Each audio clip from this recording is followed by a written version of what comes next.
नक्तु सह वीर्यं करवावहै तेजस्विनावधीतमस्तु मा विद्विषावहै। ॐ शान्ति शान्ति शान्तिः। ॐ पूर्णमदः पूर्णमिदं पूर्णात् पूर्णमुदच्यते पूर्णस्य पूर्णमादाय पूर्णमेवावशिष्यते। ॐ शान्ति शान्ति शान्तिः। श्रुतिस्मृतिपुराणानाम् आलयं करुणालयं नमामि भगवत्पादं शङ्करं लोकशङ्करं। शङ्करं शङ्कराचार्यं केशवं बादरायणं सूत्रभाष्यकृतौ वन्दे भगवन्तौ पुनः पुनः। ईश्वरो गुरुरात्मेति मूर्तिभेदविभागिने व्योमवद्व्याप्तदेहाय दक्षिणामूर्तये नमः।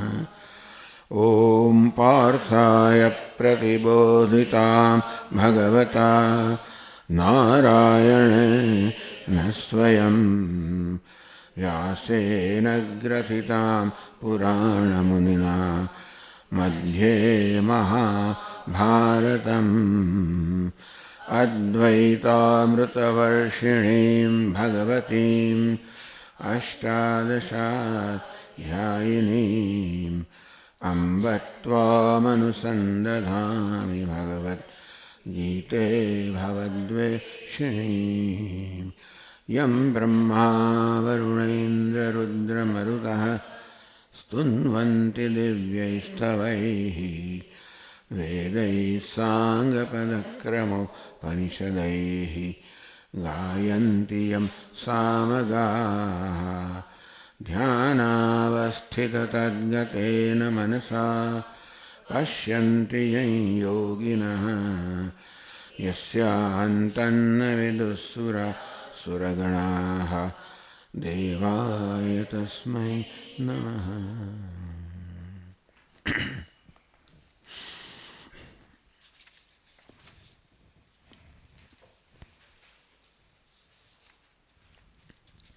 प्रशान्तात्मा विगतभिः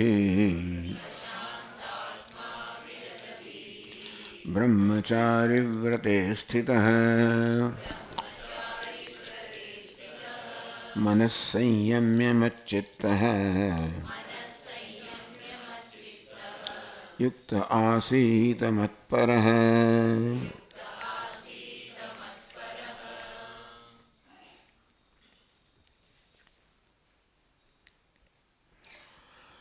તો યોગનું અનુષ્ઠાન કરનાર જે સાધક છે મોક્ષ છે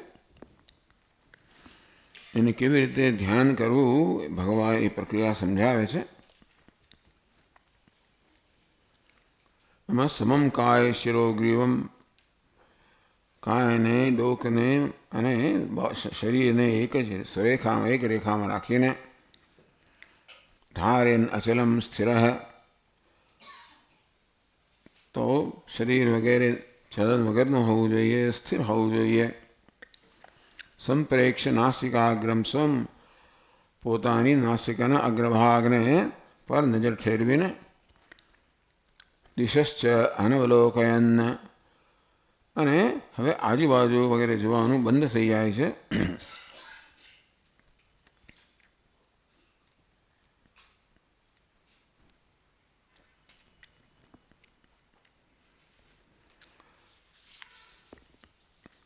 प्रशांतात्मा विगतभिः प्रकर्षेण शांत आत्मा જેનું અંતઃકરણ અત્યંત શાંત છે. વિગતભિઃ બધા ભયથી જે મુક્ત છે. બ્રહ્મચારી વ્રતે સ્થિત તો બ્રહ્મચર્યના વ્રતમાં જે સ્થિત છે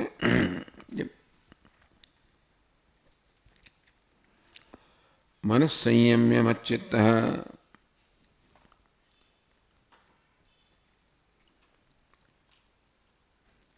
મન એટલે વિચારોનો પ્રવાહ, એને સંયમિત કરીને મચ્ચિત્ત જેનું ચિત્ત મારામાં જ કેન્દ્રિત થયેલું છે, યુક્ત પછી એકાગ્ર થઈને મત્પર, તો અહીંયા ભગવાન ધ્યેય આપે છે મત્પર, હું જેનું પરમ દેવ છું, જે મને વરેલો છે, જે મારો ભક્ત છે.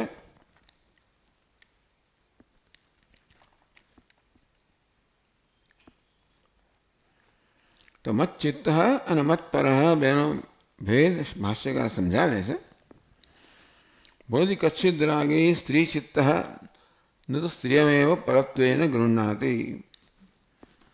સ્ત્રીમાં રાગ ધરાવનાર છે એનું ચિત્ત તો સ્ત્રીનું ચિંતન કરતું હોય, પરંતુ સ્ત્રી કે એનું ધ્યેય નથી. કિંતર એનું ધ્યેય તો કંઈ બીજું જ છે. એ ભક્ત તો રાજાનો છે, મહાદેવનો છે, સ્ત્રીનો ભક્ત નથી. એમ તો મચ્ચિત્ત મત્પરમ. અહીંયા ધ્યાયી કે યોગી માટે કહે છે કે એનું ચિત્ત પણ મારામાં કેન્દ્રિત છે, અને મત્પર, હું જ એનું પરમ ધ્યેય છું, એ મારો જ ભક્ત છે.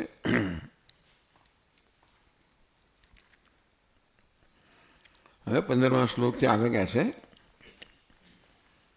અથ ઇદાનીમ યોગ ફલમ ઉચ્યતે યુંજન્નિતે. ઘણો બધું અહીંયા ચલાવે છે, પણ ક્રેકલિંગ નવું તો બધા આવે છે. અથ ઇદાનીમ યોગ ફલમ ઉચ્યતે. આ પ્રકારે યોગનું ધ્યાનનું જે ફળ મળે છે એ ભગવાન હવે કહે છે 15મા શ્લોકમાં.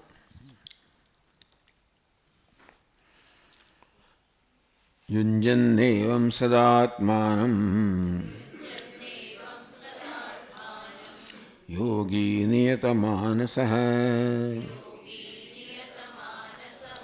શાંતિં નિર્વાણ પરમાં મત્સંસ્થામધિગચ્છતિ.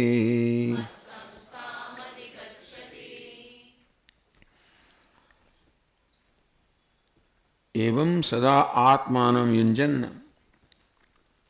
આપણે સદા સર્વકાળે આત્માને એટલે કે અંતઃકરણે મારામાં જોડીને મારામાં એકાગ્ર કરતો આ યોગી. નિયત માનસ, જેને પોતાના મન પર પ્રભુત્વ છે, અર્થાત એનું મન હવે મારાથી જ વ્યાપેલું છે. ધ્યાન કરી રહ્યો છે મારું, હું જ એનું ધ્યેય છું, એ મારો જ ભક્ત છે. આ પ્રકારે સદા યુંજન, આ પ્રકારે સતત પોતાના મનને મારામાં જ કેન્દ્રિત કરીને, મારામાં જ એકાગ્ર કરીને ધીમે ધીમે ધીમે એનું જે પરિવર્તન આવે છે,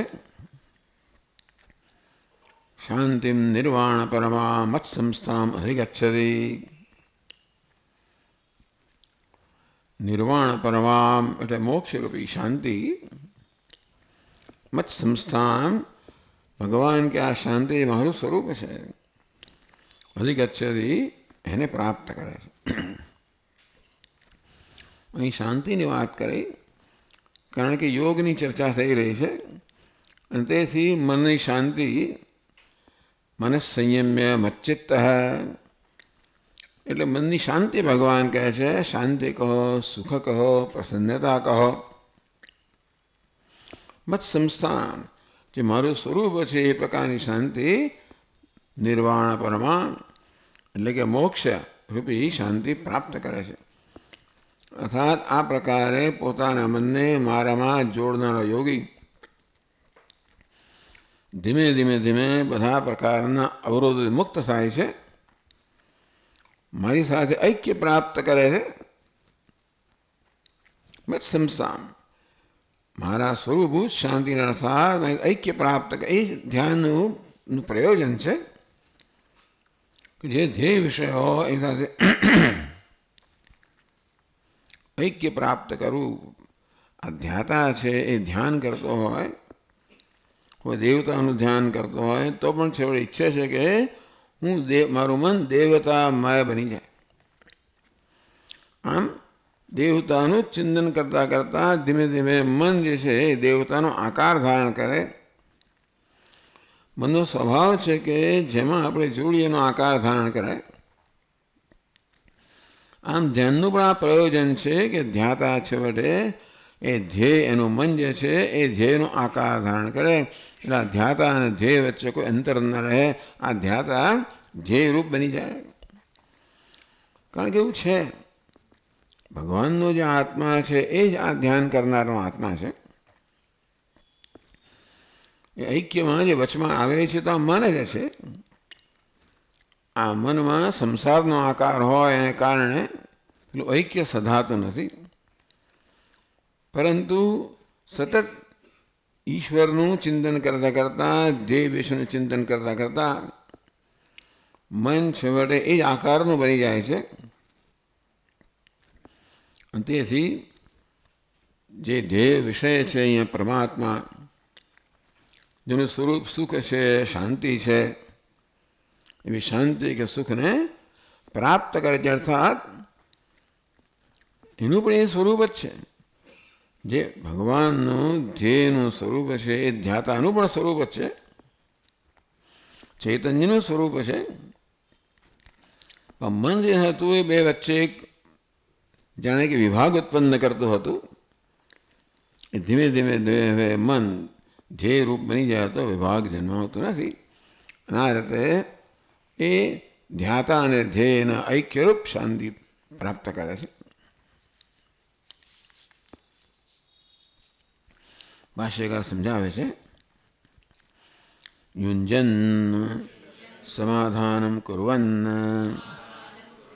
એવં યથોક્તેન વિધાનેન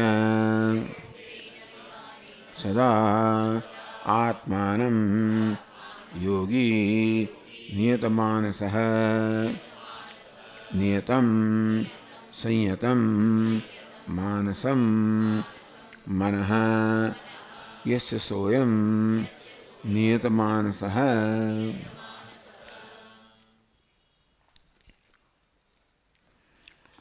યુંજન એવં સદા આત્માનમ. એ ભગવાન યોગનું એક અંગ બતાવે છે, દીર્ઘકાળ.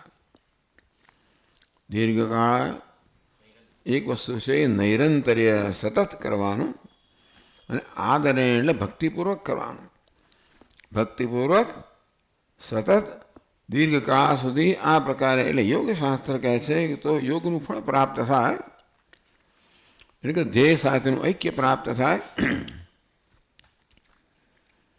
એવમ એટલે યથોક્ત એને વિધાને ભગવાને જે સમજાવ્યું એ પ્રકારે જે પોતાના મનને ધ્યેય વિષયમાં ભગવાનમાં એકાગ્ર કરી રહ્યો છે, સદા આ સતત સદા ચાલે છે. અર્થાત હવે એને બીજું કોઈ ધ્યેય રહ્યું નથી, એક જ ધ્યેય છે. યોગી નિયતમાનસ.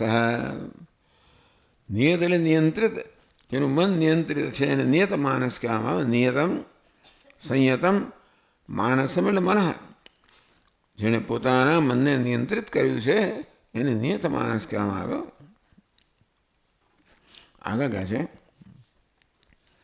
સહ શાંતિમ ઉપરતિમ નિર્વાણ પરમામ નિર્માણમ મોક્ષ તત્પરમાનિષ્ઠા યસ્યા શાંતે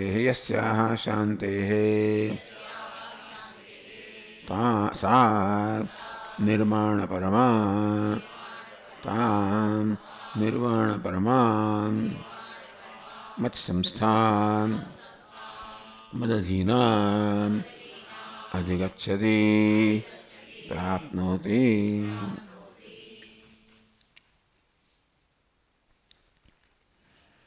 સ્વયં નિયત માનસ. આ પ્રકારે જેણે પોતાના મનને નિયંત્રિત કર્યું છે, પોતાના મનને ચિત્તને ધ્યેય વિષયમાં પરમાત્મા એકાગ્ર કર્યું છે. ધીમે ધીમે તેથી એનું મન હવે એ ધ્યેય વિષયના પરમાત્માના ગુણો પ્રાપ્ત કરતું જાય. એ ધીમે ધીમે મન પણ જે વિષયનું પરમાત્માના આકારનું બનતું જાય. અંતેથી ભગવાન કહે છે નિર્વાણ પરમામ શાંતિમ.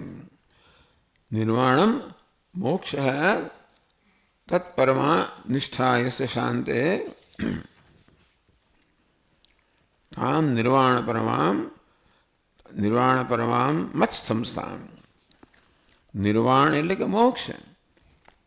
મોક્ષ રૂપી જેનું સ્વરૂપ છે, જે ધ્યેય રૂપ છે,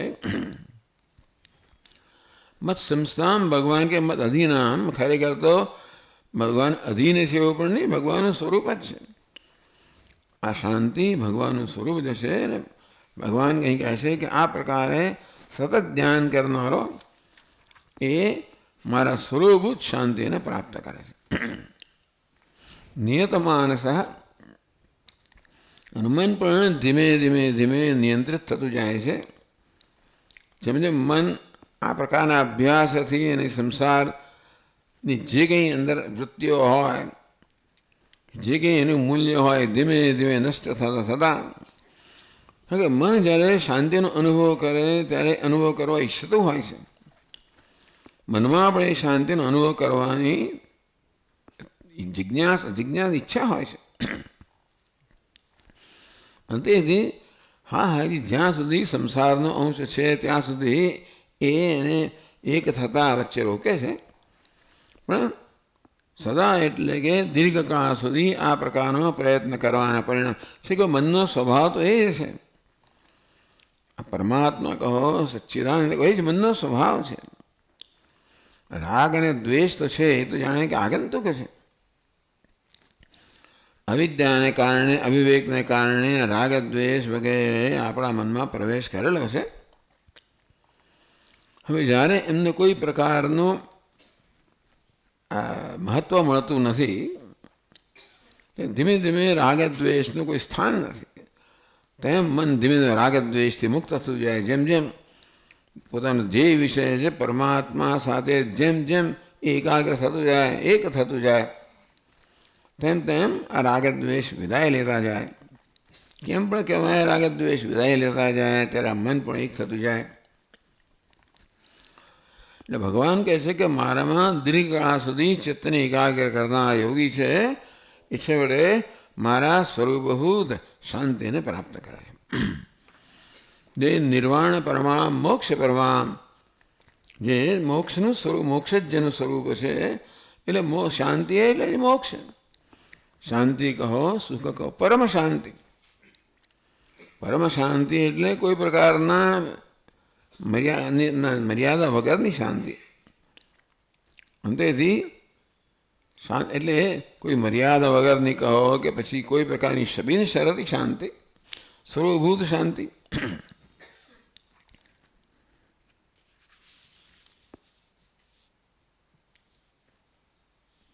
આ પ્રકારે યોગનું ફળ ભગવાને કહ્યું. ચિત્તને એકાગ્ર કરવાથી પરમ ફળ પ્રાપ્ત થાય કે આપણે પરમ શાંતિ પ્રાપ્ત કરીએ. કારણ કે જેનું ધ્યાન કરીએ છીએ એ પરમાત્મા શાંત સ્વરૂપ છે. અને આ ધ્યાન દીર્ઘકાળના પરિણામે જેમ જેમ મન એ ધ્યેય વિષય સાથે એક થતું જાય, એનું તાદાત્મ્ય પ્રાપ્ત કરતું જાય. આમ ધ્યાનનું પ્રયોજન જ છે કે આપણે જે વિષયમાં તાદાત્મ્ય પ્રાપ્ત કરીએ. નસીબ જોગે મનનો સ્વભાવ પણ એ છે જ. એટલે જે કંઈ એવા ઘટકો હોય કે પરિબળો હોય જેને વચમાં આવતા હોય, જેમ જેમ દૂર થતા જાય તેમ તેમ મન પોતાનું સ્વરૂપ પ્રાપ્ત કરે છે. એટલે આ પ્રકારે પરમ શાંતિ પ્રાપ્ત કરીને મન કશું બીજું પ્રાપ્ત કરતું નથી. જે મનનું સ્વરૂપ છે એવી શાંતિ પ્રાપ્ત કરે છે, અને તો જ અમે નિષ્ઠા પ્રાપ્ત કરી શક્યા. મન કોઈ અન્ય વસ્તુમાં નિષ્ઠા પ્રાપ્ત ન કરી શકે. એ કોઈ પણ વિષયનું ભગવાનનું ધ્યાન કરતો હોય અને ભગવાન જો જુદા હોય તો જ્યાં સુધી મનની એકાગ્રતા હોય ત્યાં સુધી જ એ રહી શકે. પછી કંઈક બીજું કરવાનું હોય ત્યારે મન પાછું હટી જાય ત્યારે એ સદા ન રહે. સદા ત્યારે રહે જ્યારે મનનું સ્વરૂપ જ હોય. એટલે કે મન કોઈ પ્રવૃત્તિ કરતો હોય તો પણ એનું સ્વરૂપ હોવાને કારણે આ શાંતિથી એ કોઈ રીતે શાંતિથી વિમુક્ત થતું નથી. એટલે પરમામ શાંતિ, પરમ શાંતિને પ્રાપ્ત કરે છે. આ ભગવાને યોગનું ફળ બતાવ્યું. યોગ કહો, ચિત્તની એકાગ્રતા કહો, આ છઠ્ઠો અધ્યાય એના માટે જ છે. એના માટે એનું ફળ ભગવાને અહીંયા બતાવ્યું. આમ એમ કહીએ તો યોગના લગભગ બધું વર્ણન થઈ ગયું. હવે કહે છે ભાષ્યકાર, ઇદાનીમ યોગિનઃ આહારાદિ નિયમઃ ઉચ્યતે નાત્યશ્નતઃ ઇતિ. એટલે આ પ્રકારે યોગ એટલે કે ચિત્તને એકાગ્ર કરવાનો પ્રયત્ન કરતો હોય સાધક, એનું જીવન પણ એને અનુરૂપ હોવું જોઈએ. આગળ કહ્યું છે કે આ ધ્યાન માત્ર કોઈક અડધો કલાક કે પોણો કલાક પૂરતું મર્યાદિત ન હોવું જોઈએ. ધ્યાન દ્વારા જે આપણે સિદ્ધ કરવા માગીએ છીએ એ પ્રકારનું આપણું જીવન હોવું જોઈએ. અને તેથી ભગવાન કહે છે સાથે સાથે એ પ્રકારે આપણું ધ્યેય પરમાત્મા છે. આપણે ધીમે ધીમે બીજી વસ્તુમાં કોઈ રસ નથી, બધામાં વૈરાગ્ય છે. અને તો પછી રોજબરોજના વ્યવહારના પણ થોડા નિયમ ભગવાન કહે છે 16મા શ્લોકમાં. આહારાદિ નિયમ, કારણ કે આહાર વિહાર વગેરે આપણે જે કરતા હોઈએ છીએ જીવન જીવવા માટે, એ પણ આપણા ધ્યેયને અનુરૂપ હોય, એ એનાથી વિપરીત ના હોય, જેથી આપણા ધ્યેયમાં કોઈ અવરોધ ના આવે. એટલે ભગવાન 16મા શ્લોકમાં કહે છે, નાત્યશ્નતસ્તુ યોગોસ્તિ ન ચૈકાંતમનશ્નતઃ ન ચાતિ સ્વપ્નશીલસ્ય જાગ્રતો નૈવ ચાર્જુન.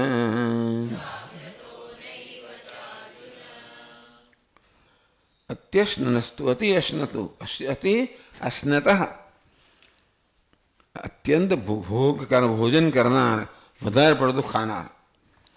યોગ નાસ્તિ, વધારે પડતું ખાનાર છે એને યોગ એટલે ચિત્તની એકાગ્રતા પ્રાપ્ત ન થાય.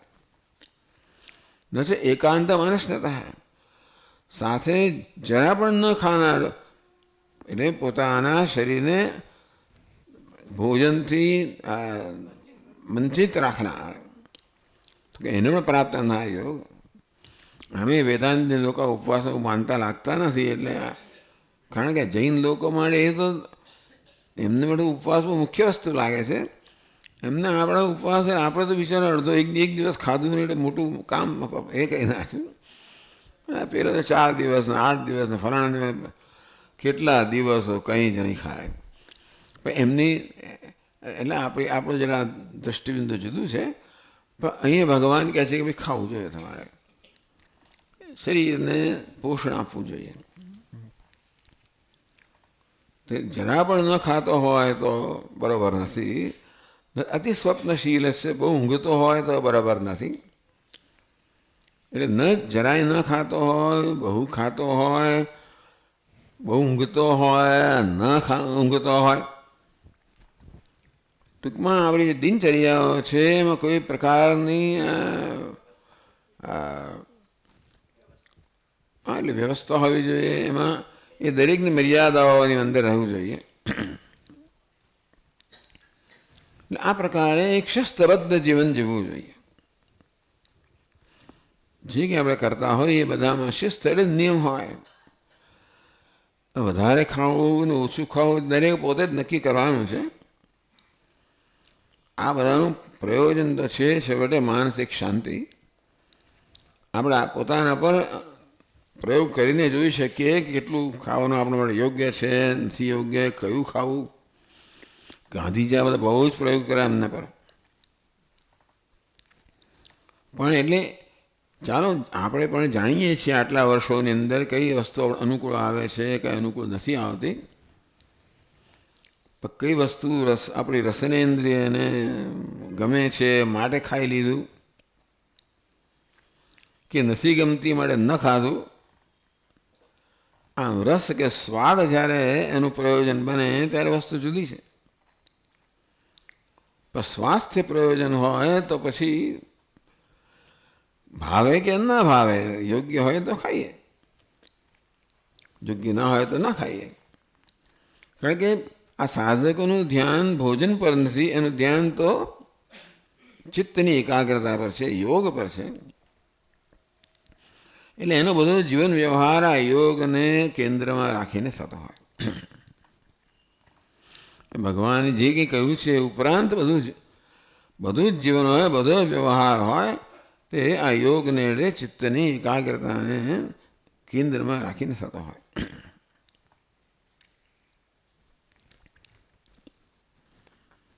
ભાષ્યકાર સમજાવે છે,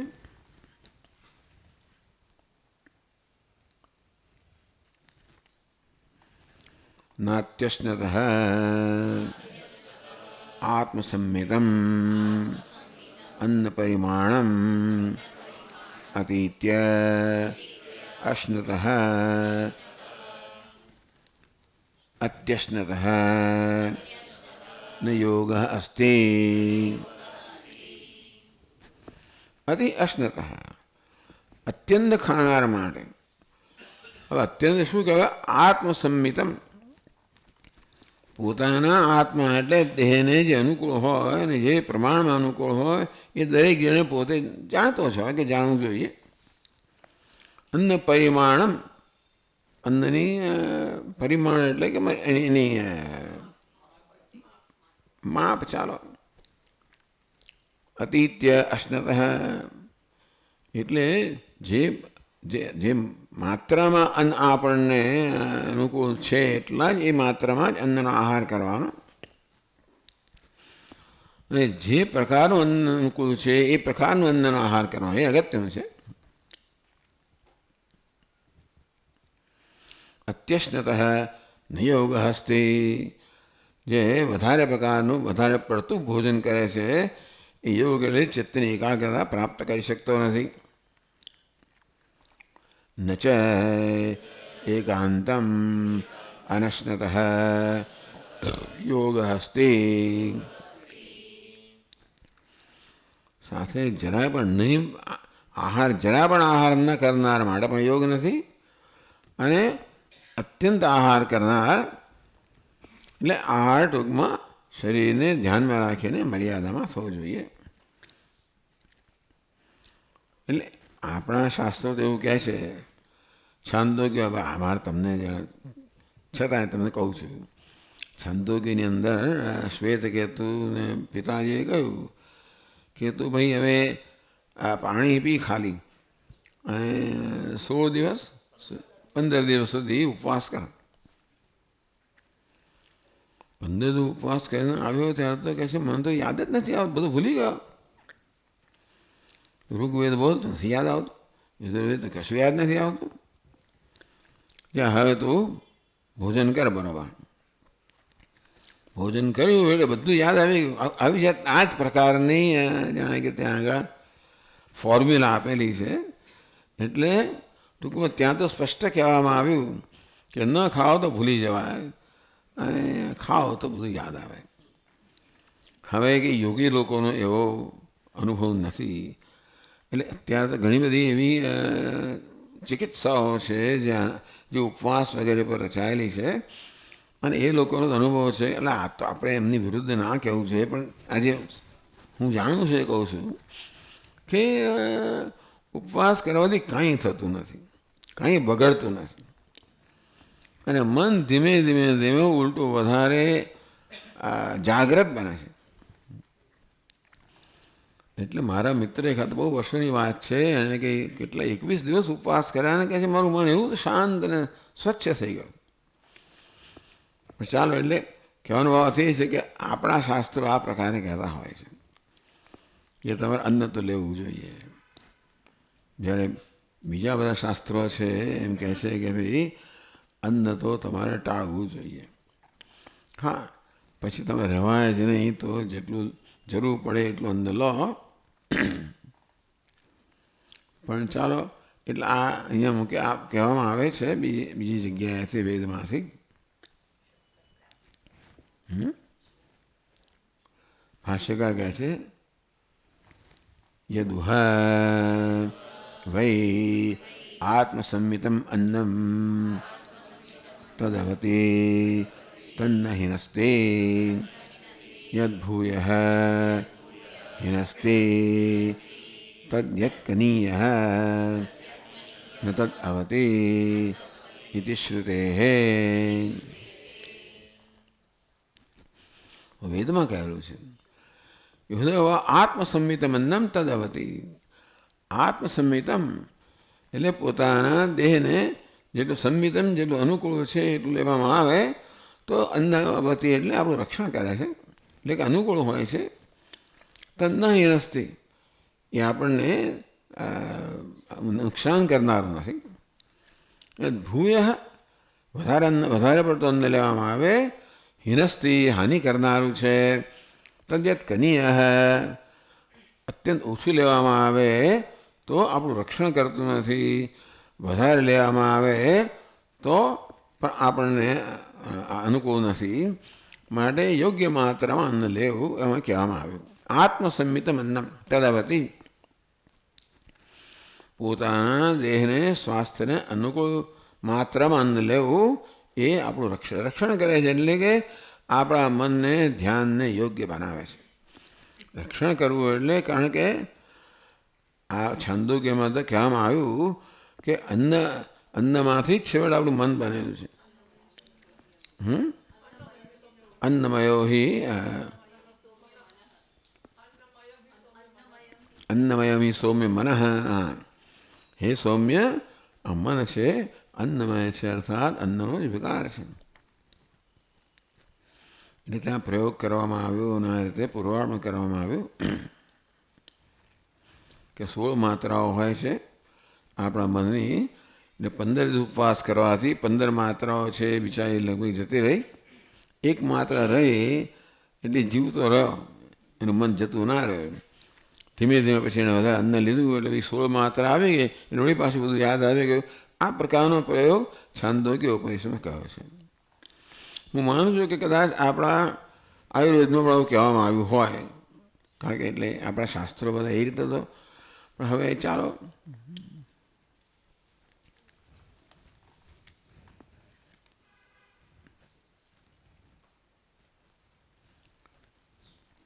અનુષ્ઠાન યોગ્યતામ આપાદ્ય અનુષ્ઠાનદ્વારેણ ભોક્તારમ રક્ષતી. આત્મસંમિત એટલે પોતાના દેહને અનુકૂળ માત્રામાં અન્ન લેવાથી રક્ષણ કરે છે. એટલે અનુષ્ઠાન યોગ્યતામ આપાદ્ય ધ્યાનનું અનુષ્ઠાન કરવાની યોગ્યતા આપણને પ્રદાન કરવા દ્વારા એ અન્ન આપણું રક્ષણ કરે છે.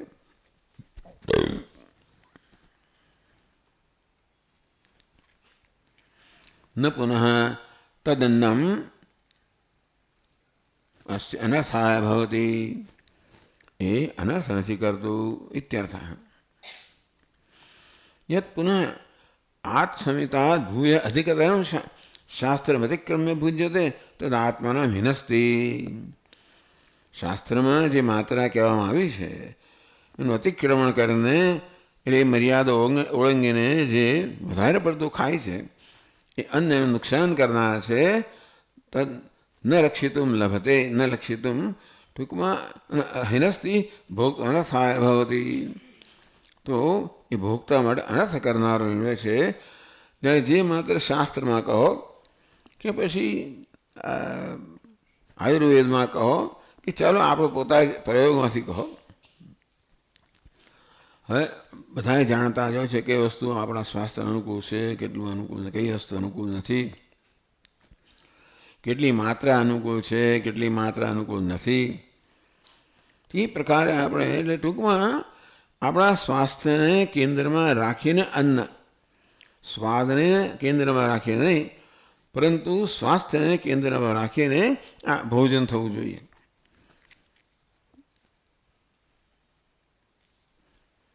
કહે છે કે યચ્છન્નમ કનીય અલ્પતરમ શાસ્ત્રનિશ્ચય અભાવાદન્યતે તદ અન્નમ અનુષ્ઠાન યોગ્યતાદિ દ્વારા ન રક્ષિતું ક્ષમતે. એટલે જે માત્ર કઈ છંદની એના કરતાં ઓછું આપણે લઈએ તો પછી આપણા દેહને પૂરતું પોષણ નથી મળતું, અને મનને પૂરતું પોષણ ન મળે તો આપણું રક્ષણ કરતું નથી. તસ્માત અત્યધિકમ અત્યલ્પમ ચંદમ યોગમારુક્ષતા યત્યાજ્યમ. માટે પોતાના ચિત્તને યોગમાં અરૂઢ કરવા ઈચ્છનાર કે એકાગ્રતા ઈચ્છનાર એને વધારે પડતું અન્ન અને અત્યંત અલ્પ અન્નના બંધનો ત્યાગ કરવો જોઈએ. આ શ્રુતિમાં કહેવામાં આવ્યું. શ્રુતિસિદ્ધમર્થમ નિગમાય તસ્માદ, એટલે એ પણ કહેવામાં આવ્યું યદુ હવા આત્મસંમિતમ અન્નમ તદ અવતી. આત્મસંમિતમ પોતાના સ્વાસ્થ્યને અનુકૂળ માત્રામાં આવે લેવામાં આવે તો રક્ષણ કરે છે. તન્ન હિનસ્તી, એ નુકસાન નથી કરતું. ભૂય હિનસ્તી, વધારે પડતી માત્રામાં લેવાનું અન્ન હોય તો આપણે નુકસાન કરનારું છે. યત તત્ કનીય ન તદ અવતી, અત્યંત ઓછું હોય તો એ આપણું રક્ષણ કરતું નથી. ઇતિ શ્રુતે.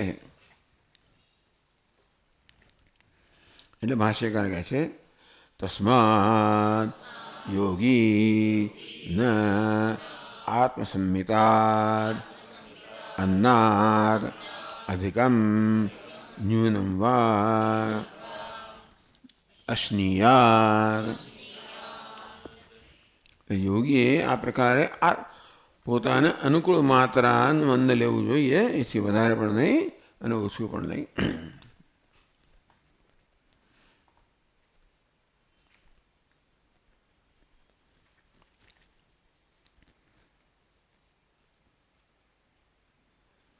અથવા બીજું વ્યાખ્યાન કહે છે ભાષ્યકાર, અથવા યોગિન, પેલું આયુર્વેદની વાત કરે, યોગશાસ્ત્રની વાત કરે છે. યોગિન યોગશાસ્ત્રે પરિપઠિતાર અન્ન પરિમાણાત અતિમાત્રમ અશ્નતઃ યોગ નાસ્તિ. તો યોગશાસ્ત્રમાં કહ્યું છે એ પ્રકારે, એમાં જે કહ્યું એટલે પ્રકારનો અન્ન લે, એથી ઓછું લે કે વધારે લે તો રક્ષણ નથી કરતું.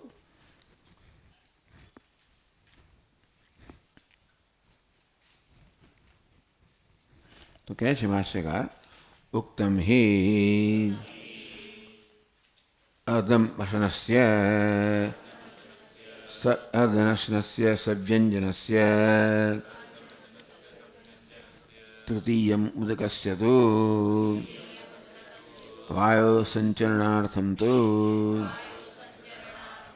ચતુર્થમવશેષયેત ઇત્યાદિ પરિમાણમ.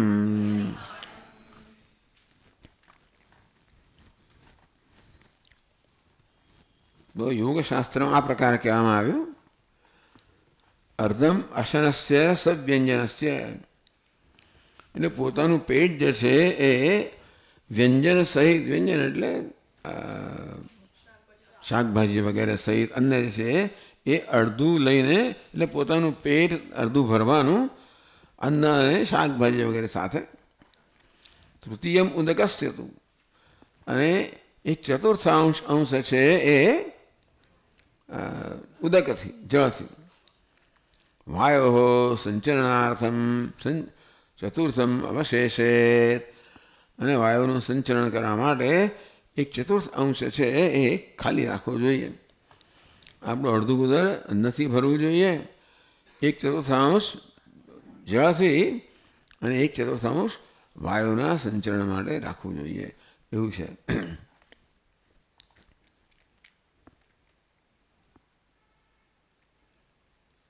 હા, આવું બીજું વાક્ય પણ છે. ઇત્યાદિ પરિમાણમ, આ અન્નનું માપ આપવામાં આવ્યું. તથા તથા ન ચ અતિસ્વપ્નશીલસ્ય યોગો ભવતિ નૈવ ચ અતિમાત્રમ જાગ્રતઃ યોગો ભવતિ ચાર્જુન. અતિસ્વપ્નશીલસ્ય વધુ પડતું ઊંઘનાર છે એના માટે યોગ એટલે ચિત્તની એકાગ્રતા નથી. ન છે અતિમાત્રમ જાગ્રત અથવા વધારે પડતું જાગનાર છે. ટૂંકમાં તો મનને પૂરતો આરામ ન મળે. વધારે પડતું હવે અમારા ઘરમાં હંમેશા કહેવામાં આવે કે ઊંઘ અને આહાર જેટલા વધારો એટલા વધે. એ અમને વારંવાર કહેવામાં આવતું ઊંઘ અને આહાર વધારવા હોય એટલા વધે. એટલે કે ઊંઘ અને આહાર આપણે પોતે નિયંત્રિત કરી શકીએ છીએ, પણ અતિમાત્રમ જાગ્રત વધારે પડતું જાગનાર માટે પણ નથી, વધારે પડતું સૂનાર માટે પણ નથી. એના માટે કોઈ અહીંયા આગળ નિયમ આપ્યો નથી કેટલા કલાક સૂવું ને કેટલા કલાક નહીં સૂવું.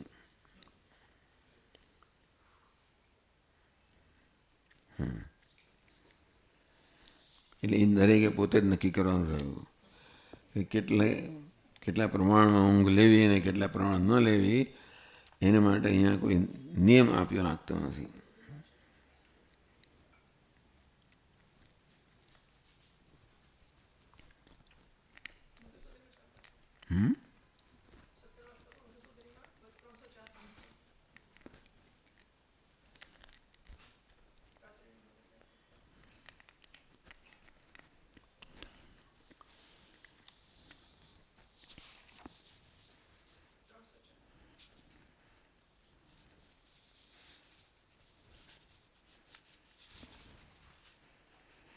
આહાર નિદ્રાદિ નિયમ વિરહિણ યોગ વ્યતિરેકમ ઉક્ત્વા તન્યવતઃ યોગ અન્વયમ આચષ્ટે.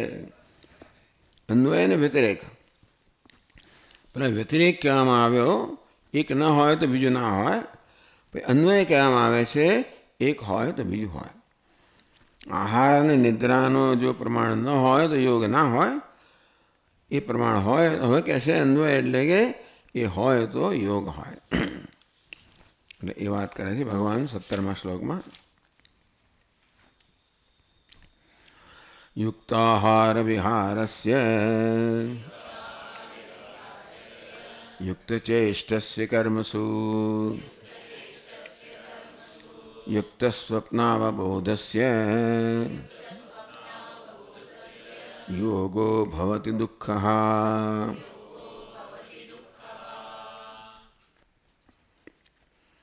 યુક્ત આહાર વિહારસ્ય, યુક્તનો અર્થ છે કે ભાઈ યોગ્ય ઉચિત પ્રમાણસર, જેનો આહાર અને વિહાર પ્રમાણસર છે. કર્મસુ યુક્ત ચેષ્ટસ્ય, જે કર્મ કરવામાં જે ચેષ્ટા પણ યુક્ત છે, યુક્ત પ્રકારની ચેષ્ટા હોય એટલે યુક્ત પ્રકારની કર્મ કસરત વગેરે થતી હોય. યુક્ત સ્વપ્નાવબોધસ્ય, યોગ્ય માત્રામાં ઉચિત કે પ્રમાણસર માત્રામાં જાગવાનું અને ઊંઘવાનું થતું હોય. યોગો ભવતિ દુઃખ, એના માટે યોગ સર્વ દુઃખ દૂર કરવાનું સાધન બને છે.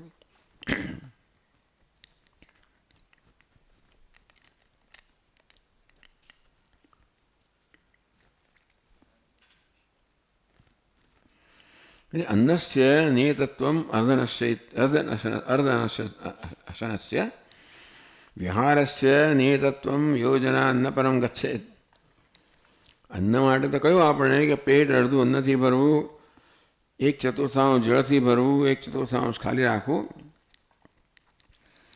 વિહાર માટે કહ્યું છે કે ભાઈ 1 યોજનથી વધારે ન ચાલવું. 1 યોજન 8 માઇલ ટૂંકમાં. એ જવાના બધા સાધુઓ વિચરણ જ કરતા હતા ને, એમનું કોઈ સ્થાન ના હોય એટલે કેટલું એક દિવસમાં 1 યોજનથી વધારે ન ચાલવું. કર્મસુ ચેષ્ટાયા નિયતત્વમ વાંગ નિયમાદિ, ટૂંકમાં કર્મ નિયમ એટલે વાણીમાં નિયંત્રણ. વાણી એટલે કેટલું બોલવું, અને આહારમાં નિયંત્રણ આવી જ ગયું. એટલે રસનેન્દ્રિય છે એ આહાર લેતી હોય, અને આપણી વાઘ ઇન્દ્રિય છે બોલતી હોય, એ બધામાં પણ નિયંત્રણ. ભગવાન કહે છે પછી 17મા અધ્યાયમાં યુક્ત અનુદ્વેગરમ વાક્યમ સત્યમ પ્રિહિતમ ચેત, એટલે જે આપણે બોલીએ ત્યારે કોઈને ઉદ્વેગ ન થાય, જે બોલીએ સત્ય હોય અને સાથે સાથે પ્રિય લાગે એ પ્રકારે બોલવું જોઈએ. સત્યમ પ્રિય હિતમ ચેત, અને ક્યારે બોલવું જોઈએ? જ્યારે હિતકર હોય ત્યારે ન બોલવું જોઈએ. આપણા બોલવાથી કંઈ પ્રયોજન સધાતો હોય તો જ બોલવાનું. જે બોલીએ એ સત્ય બોલીએ અને બને ત્યાં સુધી પ્રિય હોય એ પ્રકારે બોલીએ તો એને આપણે વાણીનું નિયંત્રણ કે વ્રત કહીશું.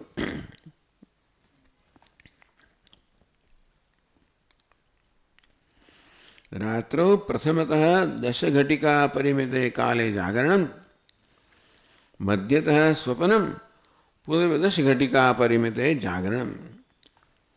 એટલે 30 ઘટિકામાં જો આપણે આખી રાત 8 કલાકને વહેંચીએ તો પહેલાં 1/3 જાગરણ, વચ્ચે 1/3 સુવાનું, પાછે 1/3 જાગવાનું.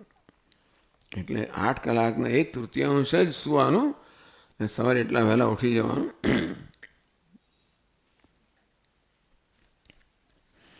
8 કલાક કે 12 કલાક કહો, ચાલો 12 કલાકના 1/3 એ 4 કલાક જાગવાનું, 4 કલાક સુવાનું, પછી 4 કલાક જાગવાનું.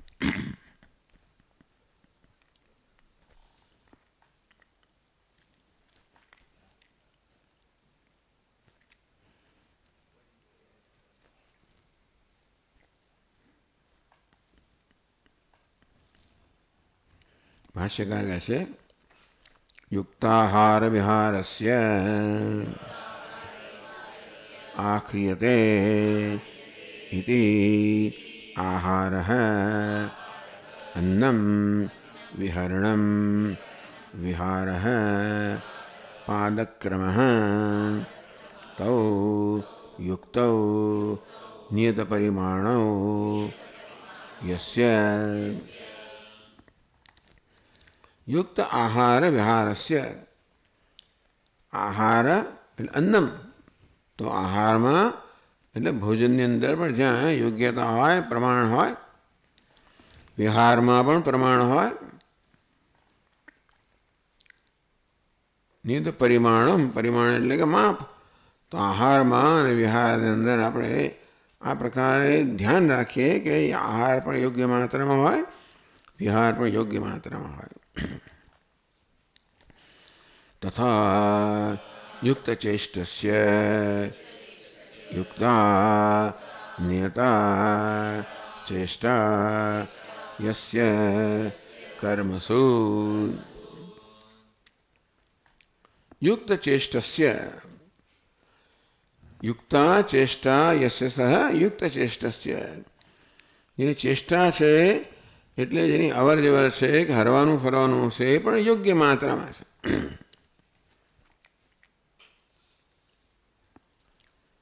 તથા યુક્ત સ્વપ્નાવબોધસ્ય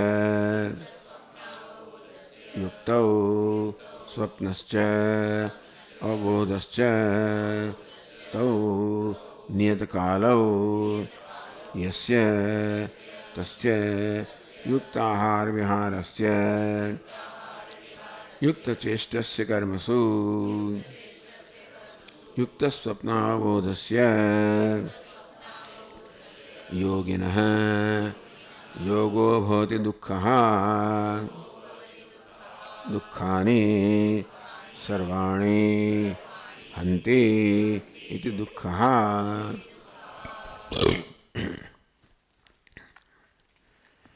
યુક્ત સ્વપ્ન, સ્વપ્ન એટલે ઊંઘવું, અવબોધ એટલે જાગવું. એટલે સ્વપ્નસ્ય અવબોધસ્ય તો નિયત કાળ, જે યોગ્ય માત્રામાં જાગે છે, યોગ્ય માત્રામાં સૂવે છે. પોતે નક્કી કરવાનું હોય સારું હું તો 12 કલાક સૂવું છું એ વધારે પડતું કહેવાય, કે 3 જ કલાક સૂવે પણ વધારે ઓછું કહેવાય હું માનું છું. એટલે યોગ્ય માત્રામાં 6 કલાક, 7 કલાક, 8 કલાક તો ઘણા થઈ ગયા. એટલે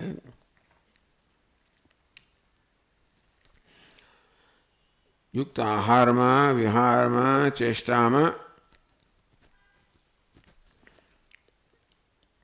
સ્વપ્નમાં જાગ્રતમાં કર્મસુ યુક્ત સ્વપ્નાવબોધસ્ય યોગિન યુક્ત ચેષ્ટસ્ય કર્મસુ. જે કે કર્મ કરતો હોય એમાં પણ બધી ચેષ્ટાઓ પણ હંમેશા નિયંત્રિત હોય. ટૂંકમાં પોતાના દરેક પ્રવૃત્તિમાં સાવધાની. ભગવાન કહે છે કે આ યોગી એટલે સાવધાન. આ બધામાં સાવધાન છે, પોતાની બધી ચેષ્ટાઓમાં સાવધાન છે. કોઈ ચેષ્ટાઓ વ્યર્થ નથી હોતી. હાથ હાલ્યા કરે, પગ હાલ્યા કરે, આ થયા કરે, તે ઘણી વાર થતું હોય છે બધું. પણ એટલે આપણી બધી ચેષ્ટાઓ એ સિવાય પણ કામકાજ કરતા હોય એ બધામાં પણ નિયંત્રિત હોય. જેટલું જોઈએ એટલી જ ચેષ્ટા હોય, નહીં તો વધારે પણ નહીં, ઓછી પણ નહીં. એટલે આ પ્રકારે યોગી એટલે સાવધાન. આમ આ બધી વસ્તુ આપણે સાવધાન બનવામાં ઉપયોગી બને. જે કે આપણે કર્મ કરતા હોઈએ, ચેષ્ટાઓ કરતા હોઈએ, એ સર્વને આપણે સાવધાનીનું એક સાધન બનાવીએ, એક પ્રસંગ બનાવીએ, તો આપણે સતત સાવધાન હોઈએ. ટૂંકમાં સતત સાવધાની.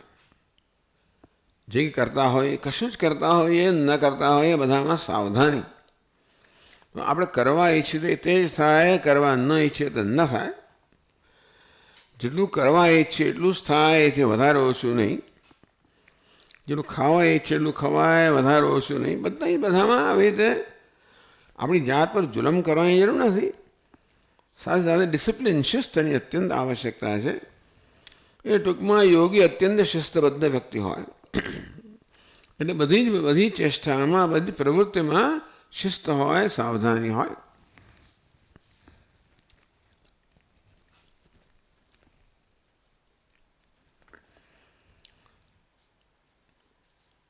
યોગો ભવતિ દુઃખ દુઃખાની હંતિ ઇતિ દુઃખ.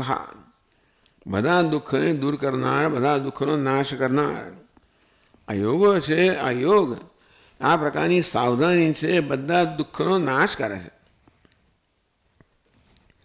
એ ભાષ્યકાર છેલ્લે સર્વ સંસાર દુઃખ ક્ષયકૃત યોગો ભવતી ઇત્યર્થ. સાવધાની હોય તો બધા પ્રકારનું દુઃખ છે, દુઃખ દૂર કરનારો યોગ બને. સાવધાની. એટલે અસાવધાનીમાંથી લગભગ બધું જન્મતું હોય છે. બોલવામાં અસાવધાની હોય તો પછી કંઈક બોલાઈ જાય તો અન્યની લાગણી દુભાય કે આપણને હવે છેવટે પસ્તાવો થાય. બોલવામાં, ચાલવામાં થાકી જઈએ, અથવા પૂરતી કસરત ના મળે, ખાવામાં, પીવામાં, બધી વસ્તુમાં જો સાવધાની હોય, એ દરેકથી આપણે સભાન હોઈએ. બધી ચેષ્ટાઓ, બધી પ્રવૃત્તિઓ સભાનતાથી થાય. એ દરેકમાં આપણે માપ નક્કી કરેલું હોવું જોઈએ, કરતા રહીએ. એ પ્રકારે પ્રમાણસર બધું થાય, સાવધાનીથી થાય, તો આપણું જીવન બધા દુઃખથી મુક્ત થઈ જાય. એવું કહે છે અહીંયા. માત્ર સાવધાન જીવન જીવવાથી બધા દુઃખથી મુક્ત થવાય. કશું એવું બોલી ન જવાય આપણાથી જે કોઈને કે આપણા દુઃખનું કારણ બને. એવું કે ખવાઈ ન જાય જે આપણા સ્વાસ્થ્ય માટે અનુકૂળ ના હોય. એવું કશું થાય જ નહીં જે આપણા માટે પ્રતિકૂળ હોય. આ પ્રકારે આ સાવધાની બધું દુઃખ દૂર કરે છે. તો પછી આપણે શું બીજું જોઈએ? દુઃખમાંથી મુક્ત થવા માટે ભગવાને આ સરળ સાધન કહ્યું. સર્વાણી દુઃખાની હંતિ. આ સર્વ પ્રવૃત્તિમાં જીવનમાં સાવધાની અને યોગ્યતા, ઉચિત પ્રમાણ. સાવધાની હોય અને પ્રમાણ હોય, બે વસ્તુ હોય. એટલે જેટલું પ્રમાણ નક્કી કરો એ પ્રકારે થાય અને સાવધાની થાય. બસ આટલી વસ્તુ થાય તો આપણું બધું દુઃખ દૂર થઈ જાય. સ્વાસ્થ્ય સ્વસ્થ રહે, વ્યવહાર આપણો સ્વસ્થ સારો રહે, કોઈ પ્રકારની ગેરસમજ ઊભી ન થાય. જો આપણે સાવધાન હોઈએ તો ધીમે ધીમે આ બધાથી આ કામ, ક્રોધ બધા પર કાબુ આવો. કારણ કે આ કામ, ક્રોધ, લોભ જ્યારે આપણો કબજો લે ત્યારે આપણે સાવધાન હોતા નથી. એ આપણી સાવધાની આપણે અસાવધાન બનાવી દે છે. અને તેથી આપણા આવેગો પર કાબૂ રાખવો પડે. ધીમે ધીમે ધીમે આપણા આવેગો, રાગદ્વેષ કહો, આમ આ પ્રકારનું જીવન રાગદ્વેષથી મુક્ત થતું જાય, આવેગોથી મુક્ત થતું જાય. અને બીજી બધી પીડાઓ જે આપણે અસાવધાની ખાવા પીવામાં થતી હોય બધા ધીમે ધીમે મુક્ત થતું જાય. આ પ્રકારે બધા દુઃખ દૂર થાય. સાવધાનીથી બધા જ દુઃખ દૂર થાય. સાવધાની બે વસ્તુ આવી કે શું અને કેટલું, શું ખાવું પીવું અને કેટલું ખાવું પીવું, ક્યારે ખાવું પીવું, આ બધી વસ્તુઓમાં પણ ઘણા લોકો એવા એકદમ નિયમિત હોય છે. મારા દાદા હતા 11 વાગે એટલે આટલું, સાંજે 6 વાગે એટલે આ, સવારે 7 વાગે દૂધ, 8 વાગે શું, 8:30 સુઈ જાઓ. આવું બહુ ઘણા બધા લોકો હજી હશે જ એવા લોકો અત્યંત નિયમિત. અને એ પ્રસન્ન હોય, એ લોકો સ્વસ્થ હોય અને પ્રસન્ન હોય.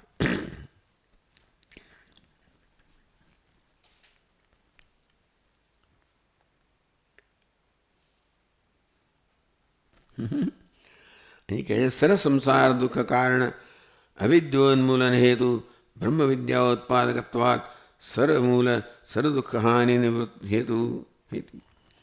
ટૂંકમાં બધાએ દુઃખ દૂર કરનાર, બધી હાનિમાંથી મુક્ત કરનાર એ સંસાર છે, એ બ્રહ્મ વિદ્યા છે. આ બધા દુઃખથી હાનિથી મુક્ત કરનાર છે. આ પ્રકારનું સાવધાનીભર્યું જીવન છે એ બ્રહ્મ વિદ્યાની પ્રાપ્તિનું સાધન બની જાય છે.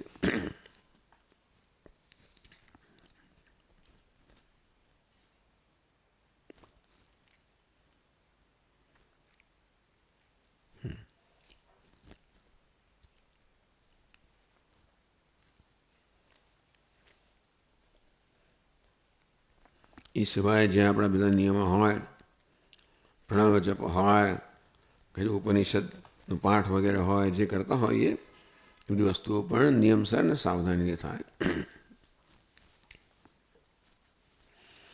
એવં પ્રયત્ન વિશેષેણ સંપાદિતો યોગ.